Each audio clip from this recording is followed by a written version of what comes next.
ቼልሲ ከሪያል ቤቲስ የኮንፈረንስ ሊግ ፍጻሜ ጨዋታ።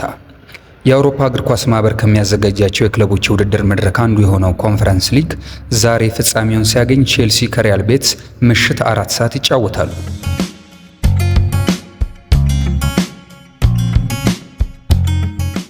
ሁለቱም ቡድኖች ዓመቱን በዋንጫ ለማጠናቀቅ ከባድ ፉክክር እንደሚያደርጉ ይጠበቃል። በዘንድሮው የእንግሊዝ ፕሪሚየር ሊግ 4ኛ ደረጃን ይዘው ወደ አውሮፓ ቻምፒየንስ ሊግ የተመለሱት ሰማያዊዎቹ ዓመቱን በዋንጫ ድል ለማጠናቀቅ የኮንፈረንስ ዋንጫን እያለሙ ፖላንድ ላይ ከትመዋል።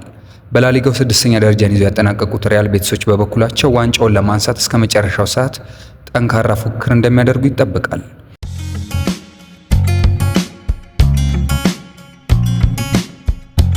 በተጫዋችነት በማላጋ በአሰልጣኝነት ደግሞ በዌስትሃም አብረው የሰሩት ማኑኤል ፔሌግሪኒ እና ኢንዞ ማሬስካ ዛሬ በተቃራኒ ሆነው ጨዋታቸውን ያደርጋሉ። ዘንድሮ ለ4ኛ ጊዜ የሚካሄድ የኮንፈረንስ ሊግ እስካሁን ድረስ ሮማ፣ ዌስትሃም እንዲሁም ኦሎምፒያኮስ ዋንጫውን ያነሱ ሲሆን 4ኛው ቡድን ማን ይሆናል የሚለው የሚጠበቅ ይሆናል።